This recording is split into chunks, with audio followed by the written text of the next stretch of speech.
NutriCast. TIAA is on a mission. Why? Because 54% of Black Americans don't have enough savings to retire. So in collaboration with big-name artists like Wyclef Jean, TIAA released Paper Right, new music inspiring a new financial future. With 100% of streaming sales going to a nonprofit that teaches students how to invest. Stream Paper Right now and help close the gap.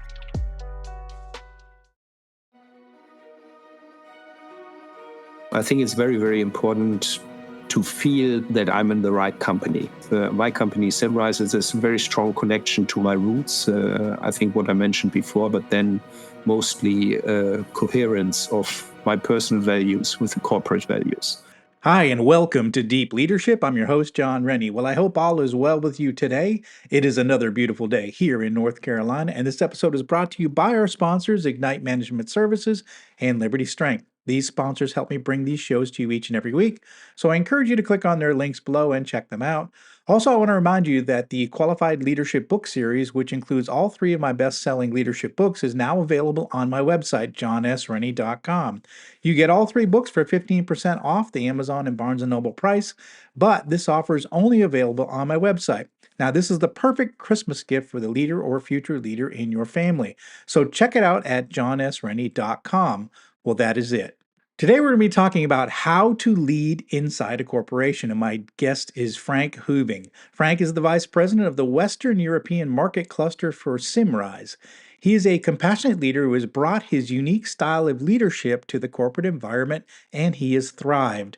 We talk a lot about entrepreneurs and small businesses and what it's like to lead in small businesses, but I wanted to give you the perspective of what it's like to lead in a large company. Now, I did this for 22 years. There are certainly challenges, but you can still be the leader you want to be, even in this kind of environment. I love this conversation. I learned a lot, and I know you will as well. So, are you ready to dive in? Let's get started.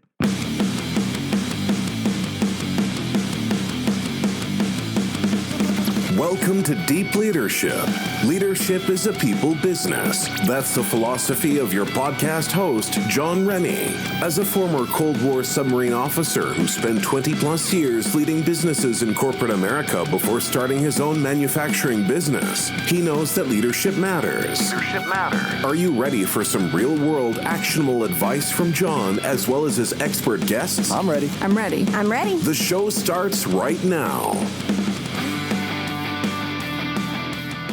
Welcome to the Deep Leadership Podcast. Today, I'm joined by Frank Höving. Frank is Vice President of the Western European Market Cluster for Symrise, a $6 billion B2B supplier of food ingredients, scent, and flavor products.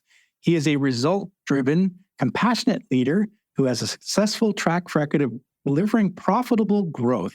He has dedicated his life to doing good from farm to fork, beginning with his family's farming background to making a positive impact in the industry through successful leadership. I am excited to have him on the show to learn how you can provide great leadership in a corporate environment. So, Frank, welcome to the show. Thank you for having me, John. It's a pleasure to meet you, and I'm excited to have you on the show. We tend to not have a lot of corporate people. We have a lot of former corporate people, but you being in a big corporation, I think you can give us some interesting perspectives. So that's why I was excited to have you on the show. And so let's get started with, for people who aren't familiar with Symrise, tell us what the company does and what your role is in the company. Yeah, I think Symrise can probably be conceptualized in three different ways. If we look at it formally, we would say, like pretty much what you said in your introduction, John, that we produce our fragrances, flavors, cosmetic and food ingredients. And our company has grown from a small German company really to a global leader, turning around $6 billion. And our customers are all the producers of brands, consumer foods, food and beverage products, dietary supplements, and pet food. But also, I think more visually, you can think of a supermarket. And when we walk into a supermarket out of, let's say, typical Walmart stores, I don't know how many SKUs in the food and beverage section they would have, 15,000. We would play a role in about 12,000 of them. So in literally every aisle of the supermarket, we would find customers of ours, products of ours, where we with our ingredients play a role. And then you could think of our business also as a consumer during the day. So you'd wake up in the morning, you'd go in the bathroom, you'd probably brush your teeth, and there would be a mint flavor in your toothpaste there, and whatever products you use, they would be scented. So we'd play a role there. Then you would have a coffee for breakfast, maybe, and some cereals there, where we would play a role with our ingredients. Then you would go on to have a lunch and dinner, and probably give some food to your cat during the day, or your dog. So in all of these product and branded products, we could play a role. Maybe not in all of them. Obviously, we have competitors, but I think we're very, very close to people's lives. So you're the brand behind the brand that you don't typically see. So where does the mint come from in toothpaste? Who knows, right? You're likely one of those people that supply it. Correct. Yes. Yeah, excellent. So a very important part of our day-to-day living is having those components that make up our final products, final consumer products. So very important role, and important company. And what do you do specifically in that role? I lead the country organizations of the UK and Ireland, France, Spain, Italy, and Portugal. And basically that means we've got an organization of about 350 people. I think it's 8 countries, it's 7 sites, 2 factories. And by and large, we serve the food and beverage manufacturers in these countries, and the global key accounts who have their production sites there. We work on their innovations, their developments with them, and basically make sure that they can produce, and we're part of their supply chain. And it's a very international and interesting job. Yeah, it's a high level of responsibility, a lot of people, a lot of moving parts. So my question to you is, what gets you out of bed to do your job every day? What's your motivation? What's your why in doing what you do?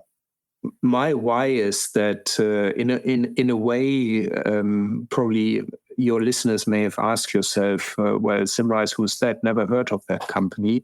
But then what I just said about the supermarket, I think it's my why is really, we're touching so many lives of so many people every day globally in all countries around the world. And I think that's a fantastic motivation. So like whenever going into a supermarket or whenever sitting at a dinner table, like there are products there that we somehow are connected with them and we touch people's lives. And that's personally very, very motivating for me. And the other idea is, since we have a very complex business, I think we need a special style of leadership to empower people to work in our company, to deal with that complexity, because it can't be command and control. That wouldn't really work. So we've got a lot of opportunity to develop people, and that's what I'm really passionate about. Wow, that's good. Speaking about leadership and being able to, not have a command and control style in a company as complex as yours, what are some key milestones in your personal development and your leadership journey? How did you end up in the role that you're in today? I think what very much defines me, and you mentioned you don't have so many corporate leaders. I'm in my 50s, in my early 50s, but it's supposedly gets tougher, when you continue in your career to keep up the corporate rhythm. So I think it's very, very important to be in the right company. See, like my family is a farming family, so I grew up on a farm, and in many aspects, Symrise is connected to agriculture because our raw materials come from that environment. So there's a very clear connection there. I think growing up on a farm really instilled me a sense of humility and hard work. And if you want to achieve something, you need to work hard. There's always an environment that tries to obstruct what you're trying to achieve, the weather, the wind, the sun, either too much rain, not enough. So that always happens in a farming environment. And you try to control the uncontrollable, which not really is possible. So I think hard work and a sense of humility like really made a mark there. And then I think after my studies, I started work at Mondelez, big global snacking company. And I think I was very, very fortunate to learn a lot in that company, and that laid the foundations for my technical skills. I would say I had great mentors. Then later in my life, I went from Germany to Spain, not knowing the language. I was lucky enough to find a family business, Chupa Chups. You may know the lollipops that wanted to take me on board. Oh, yeah. And that for me was completely stepping out of my comfort zone to go to a new culture, not speaking the language, and finding my way around there.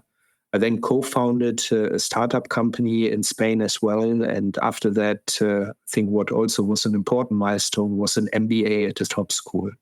Yeah, and obviously the last 15 years in the flavor and food industry, and involved in a broad range of food and beverage businesses. So I would say like my origins, the learning journey throughout my life, and simply like being in an industry that I feel very, very connected to. That makes a lot of sense. And that's sort of been a thread through your career, is the food and beverage side of things. What's interesting is what you said in terms of your where you came from, this farming background. You talked about hard work and humility. The other thing is like farming is difficult. It's really hard. And you have to have perseverance. You have to be able to overcome setbacks, right? Like you said, the weather, the price of the commodities, they fluctuate wildly, and you can have a successful year just based on luck. The way the pricing of the products are going. So I think that you bring perseverance into the equation. And then what I love about your story is that you've done difficult things, right? Some people say, "Oh, I'd like to be a vice president of a company. What do I need to do?" Well, you need to go to a country where you don't speak the language and do a job that's very much outside your comfort zone if you want to get those opportunities to do more and more responsibility. So we tend to want to stay in our comfort zone, but it's really where we grow is when we step outside that comfort zone. Sounds like in your career, you've made those choices to step outside your comfort zone, even starting your own business, which again, these are difficult things. And again, it's giving you opportunity to expand your reach as a leader, it sounds like. Yeah, absolutely. And I think also if you think about how to make your mark in a company, I think it's many times going where nobody else wants to go, right? Yes. It's like if there's a job on offer and an assignment on offer that really looks not so attractive, very hairy, very difficult and challenging, then it's probably the gem of a career opportunity for personal growth, which I think for me is probably much more important than career growth, because career growth is a consequence of personal growth in my view. But yeah, go where nobody else want to go. Yes, I absolutely love that. And that's where you're going to get those opportunities to showcase your talent and to learn and grow. So great advice. Speaking of advice, what's one of the best career advice that you've received in your career? What's some advice that's really helped you? Yeah, I think it was a very probably from a position now, funny piece of advice from a director, a fantastic marketing director that I worked for at Kraft Foods, which today is Mondelez. Yeah, so I was a brand manager, young brand manager on a soluble cocoa brand in the German market, and we were tracking our weekly market share in the market. And I had came in. Market shares would come in on a Tuesday morning.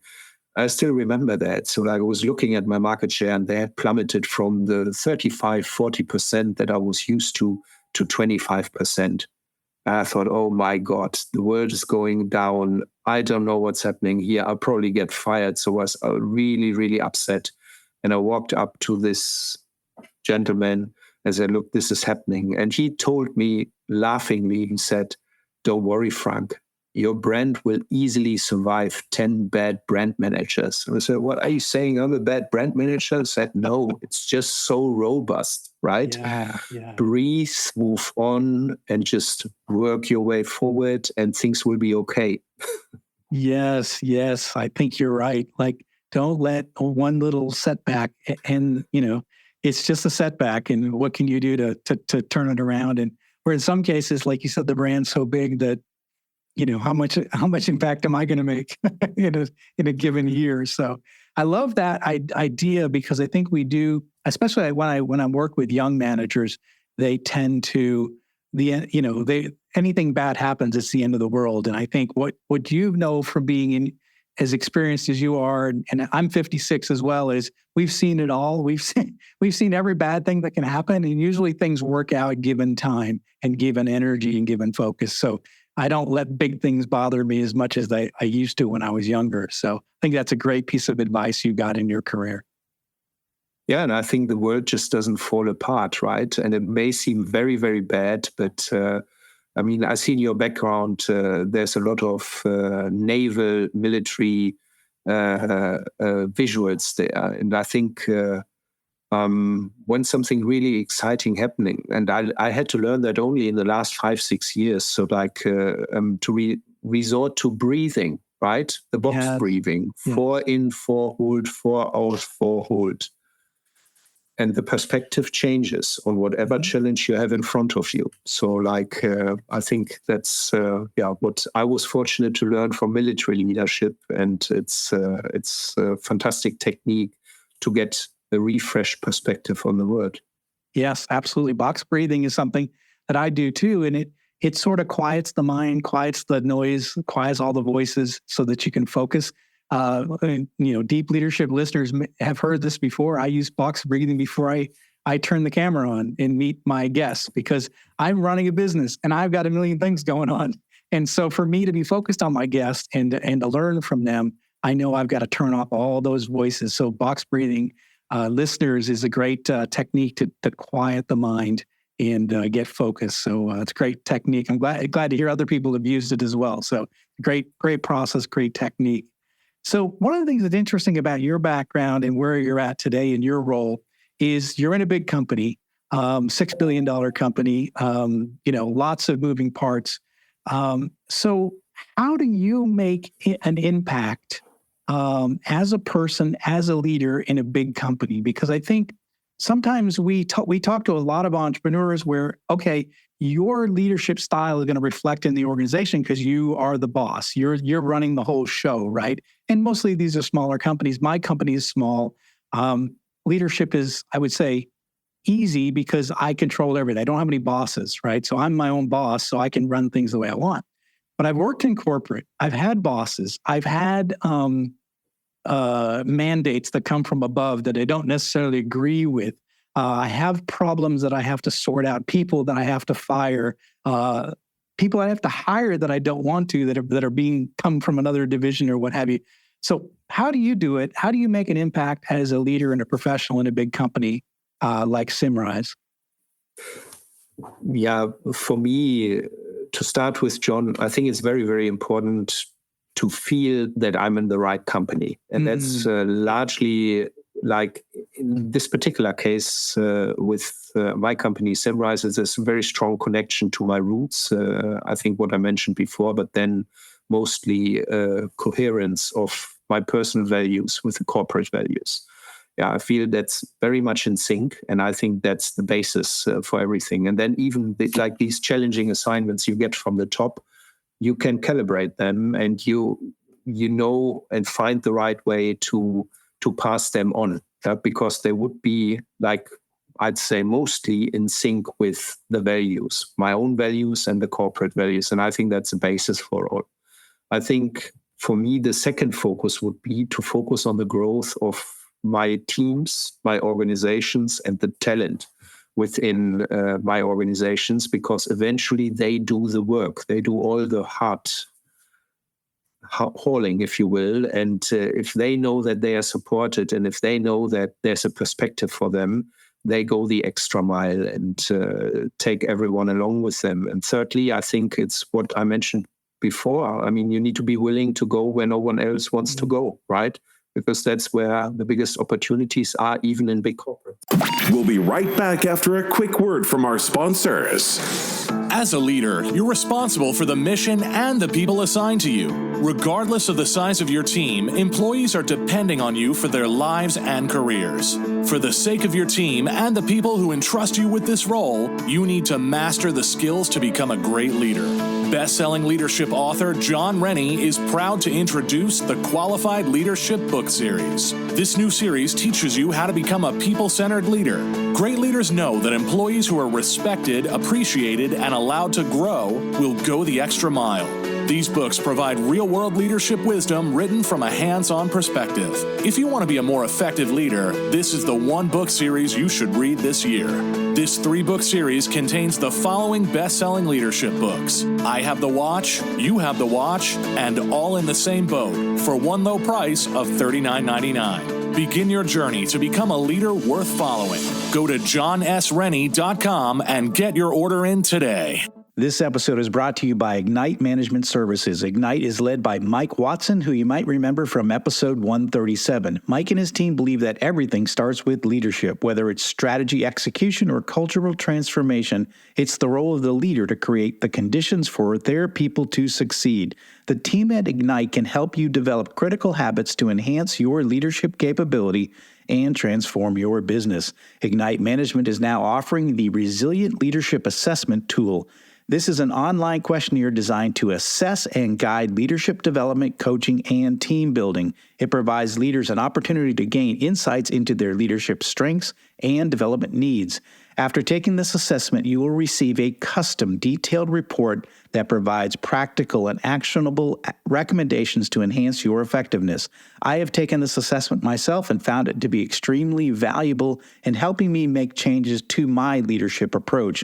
Right now, Ignite is offering 15% off the price of this tool to the deep leadership audience. Go to ignitemanagement.ca and enter the code START15 at checkout to get started today. This episode is brought to you by Jeremy Klebinger at Liberty Strength. As a high-performing leader, you know that leadership isn't about telling people what to do, it's about leading by example. And for most people, the one area that they are lacking when it comes to leading by example is their health and fitness. By improving your health and fitness, every other area of your life improves. Your energy skyrockets, your sleep improves, your confidence increases, and more. But how can you get and stay fit as a busy leader? Well, you do what you've always done. You hire the best people for the job. Don't struggle on your own. Put Liberty Strength in your corner.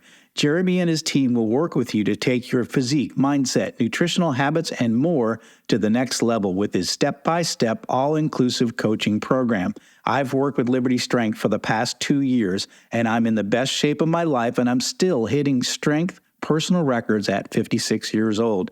If you want to step up your game, reach out to Jeremy at libertystrengthtx.com to find out more and get your initial consultation scheduled with him today. I love that. And one of the things you said that it really stands out is alignment. So a lot of times people say, oh, I could never work at a big company. And the point is you can if it's aligned with your goals and your vision and what you want to do in the world. So and it's a brand that you really, truly believe in, and it's a company that lives up to its, its actions reflect its promise, right? So if you're in a company like that, and I was for years, I absolutely loved it. It was completely aligned with who I was. What happened for me, at least in corporate life, is that the corporate went in a different direction, and I stayed the same. And suddenly, all the things that I was praised for in that company were now people didn't like it anymore. So we were praised for independent leadership, and then it got to where no, they wanted us to toe the line. And for me, it was like there was a divergence, but it wasn't that I myself changing, but the company changed. And when you find yourself in a position like that, and you're acting different from your principles, it really is stressful. And it sounds like what you have is you have alignment, which reduces your stress because you're doing what you've been put on earth to do. I think when we do that, we get a lot of satisfaction. Yeah, I completely agree, John. And I think it is still very important, like what you said is probably like, even more important than to feel alignment, to feel when you're not aligned, right? Yes, And then yes. you tend to rationalize, you tend to think, wow, this is a fantastic company, like it's among the 50 most successful or biggest or most highly valuated with biggest market capitalization in the US, in Europe, wherever, and you try to rationalize for yourself why you should fit in. Yes. Mistake, in my personal view. I mean, it's happened to me before, and I've been in a situation where I've stayed on too long, trying to rationalize what's going around and trying to fit in. If you feel it's not for you and it's not in sync with your values, I think you should plan differently. Yeah, be honest, have a candid conversation with yourself and say, is this really my place, or do I need to move on? Yes, yes. I've experienced the same thing myself. I stayed way too long. Again, trying to make it work, trying to rationalize it away, thinking, it'll get better. It never did. And so I found better alignment as an independent, as owning my own company. And I think we have to find the place where it fits better for us. And for me, it's been this, but for others, it may be different. So get to yourself aligned. If you can get aligned, life gets much better for you. The stress level goes way down, I can guarantee you. For those listening in, wondering if it's true, yes, it's true. Stress level goes down when you're doing what you enjoy, and it aligns with your values for sure. So in your experience, we're talking leadership. What does good leadership look like? Yeah, I think there's a whole host of literature on that. For me, it's a very simple combination of essentially two things. I think good leadership achieves results, right? Whatever that means, it should be measurable in whatever the context is, but you get from A to B, you get something done and you build something. I think that's one part. The other part for me is good leadership creates an environment where people want to be part of a group and they feel a belonging and they feel they have an impact and they can make a contribution. And talking about big organizations, that psychological safety, I think, needs to be measured as well. People need to reflect that. It cannot just be preached. And then I think, the basis for good leadership is good self-leadership. I think you need to be very honest with yourself.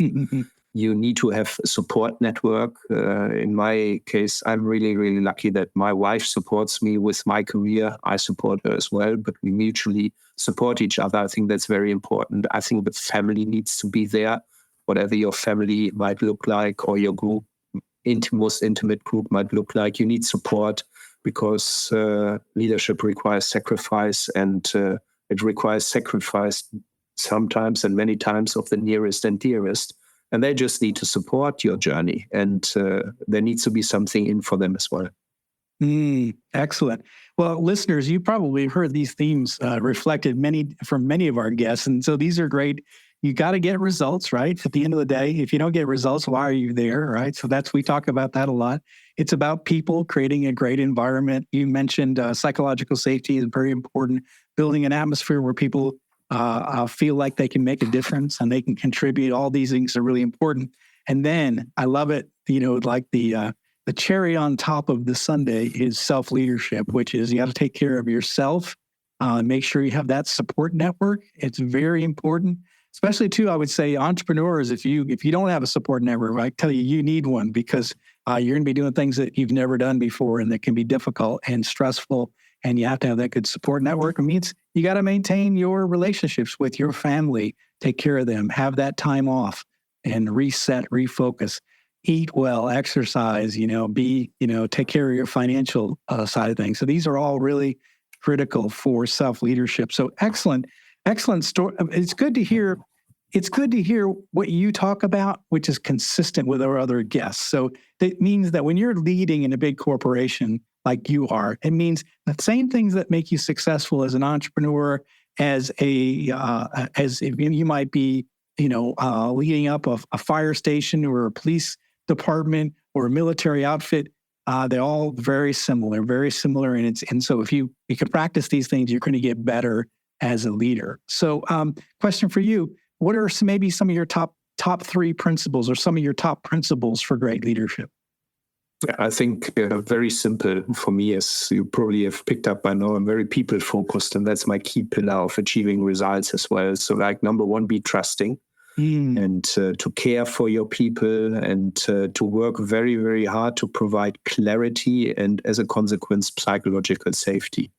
I think then to be transparent, and show also where you have stresses and vulnerabilities and be transparent with your people, and finally be bold, right? People don't want to follow somebody that I believe that, you need to paint a positive picture of the future. And that, especially with the challenging times that we have at present, requires simply to be bold. Yes, absolutely.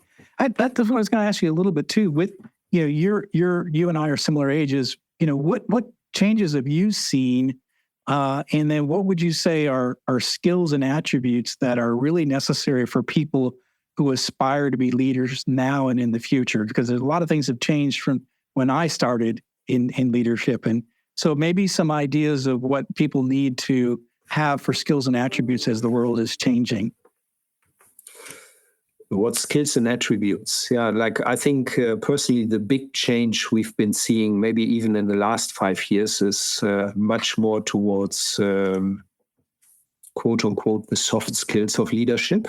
Yeah. I think that doesn't replace like the basic instruments and tools that any good leader needs to have. And I think, to start with that, personally, I like to work with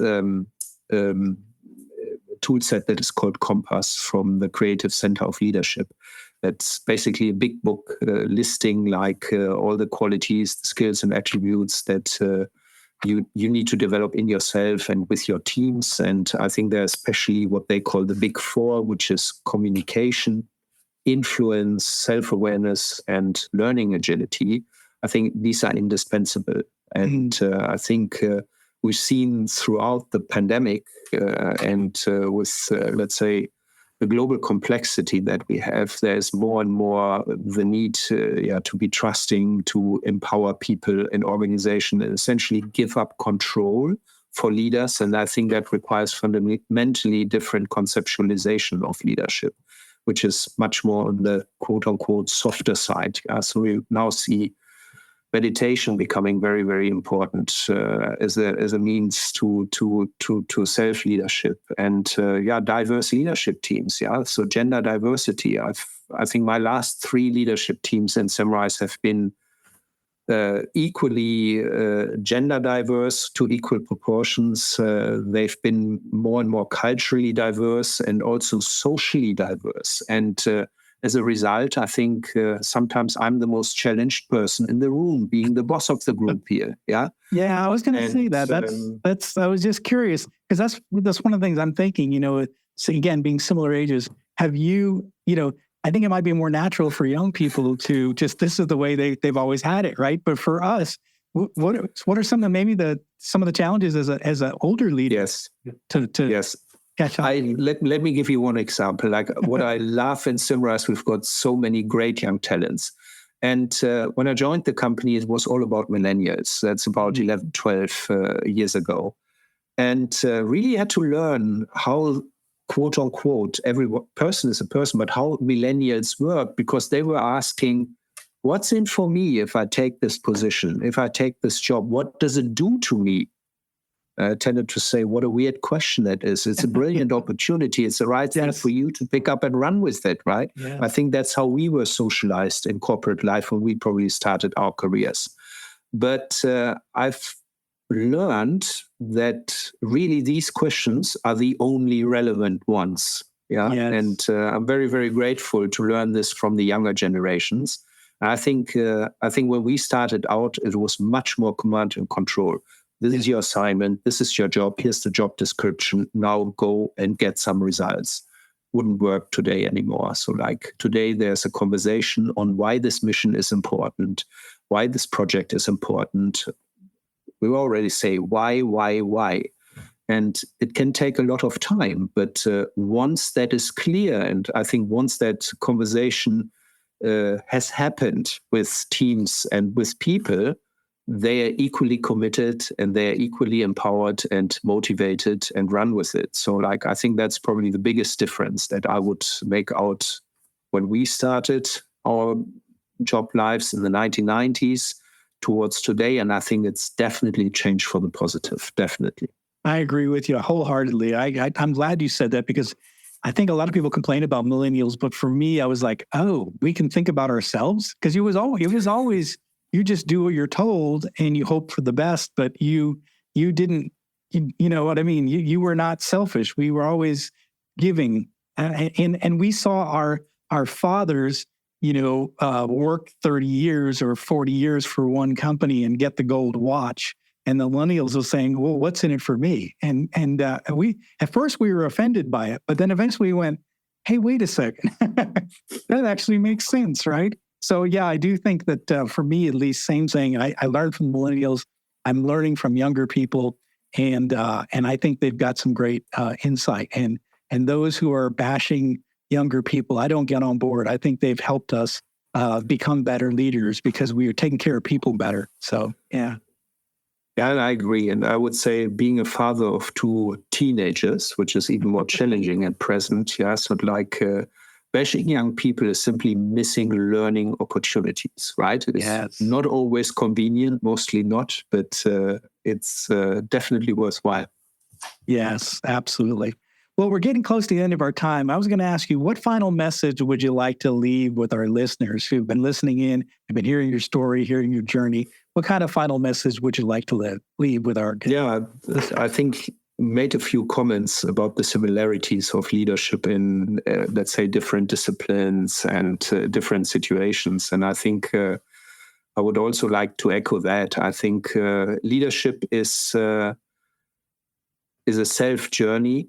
I think is not always easy. It's and leadership comes in many forms and shapes. And you can be a class speaker at school. You can take responsibility in a sports team and as a captain and maybe as a coach. You can be a director in a big corporation or a CEO in a startup. I think there are many, many opportunities. Leadership comes in all different forms of shape. It requires sacrifice. It requires, I think, if you truly want to be successful and sustainably successful and leave a legacy, that your project, your why is bigger than yourself and that you empower people to grow. But it's tremendously rewarding. And I think it's a journey that is absolutely worthwhile pursuing. Oh, such great advice, such great thoughts coming from someone who's been doing it for a long time. Frank, I really love this message. How can people, if people are interested in maybe meeting you and asking you some questions or maybe learning more about your company, how can our listeners find out more about you and your company? Yeah, let's start with Symrise, which I believe is a fantastic company and a great place to work. I think obviously it's a website, and then there's the annual report, right? And I would encourage anyone who wants to find out anything about any company to go to the annual report, because all the secrets are somewhere hidden there, right? So you find out so much, and that's the same for Symrise. With regards to me, if anyone wants to get in touch, look up my LinkedIn profile, and it's probably best and easiest to contact me via LinkedIn, and I'll be back in touch with you. Fantastic. We're going to put links in the show notes for those resources. Again, if something in Frank's message really stands out to you, reach out to him. I really highly encourage you to reach out. The reason we bring guests on this show is for you to learn, but also to connect. If something Frank has talked about in terms of career, in terms of leadership, in terms of managing your career over the years, like Frank has done successfully, then reach out and learn. And also check out Symrise. I mean, this is kind of, the companies behind the companies are always interesting to me. B2B companies are always interesting to me. I work in a B2B company, and so, sometimes you have a hard time explaining what you do to people. What do you do? Well, I make the things that go into other things. And I love B2B business. I've been in it a long time. So, so check out Symrise. It's an exciting company, growing company, and successful company. And again, it's the kind of company that Frank has been able to operate in and be culturally aligned to what he believes is correct leadership. And it sounds like the company accepts it as well, which is a great place to be. So again, We'll put links in the show notes for those resources and check them out. So, Frank, thanks for coming on the show. Thanks for sharing this unique perspective from a corporate standpoint. I've learned a lot. I know our listeners have as well. Yeah, thank you very much, John. It's been a pleasure. Thanks again. Well, that's it for today. Thank you for listening to Deep Leadership. If you like this podcast, please subscribe and share so we can continue to build a world with better bosses. Until next time, this is John Rennie saying take care and lead well.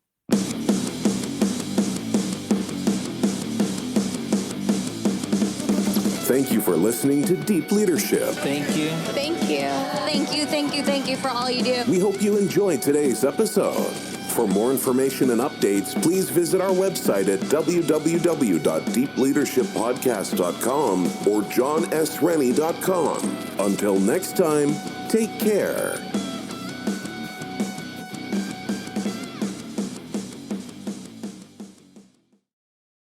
Are you a fan of classic cinema or a young person who wants to discover the best films of all time? Do these legendary movies still hold up? On the Generation Film podcast, two guys who grew up when movies dominated the culture share a great film with a panel of young movie lovers and see how it plays for today's generation. We discuss changes in storytelling styles, representation, The making of each film, its initial reception, and how its meaning has changed over the years. Join us as we explore cinema classics across generations on Generation Film. Electricast. Hey there, fabulous souls. I'm Stephanie Baklaan. And I'm Eden Alpert. And we're the hosts of the brand new podcast, Unapologetically Fab. Get ready to join us on an amazing and real journey as we dive into life after 40 and own it. We're all about changing the narrative, leaning into who you are, and living a life by your own design. Join us as we embrace life unapologetically and redefine success. This is Unapologetically Fab, An Electricast production. See you there. Electricast.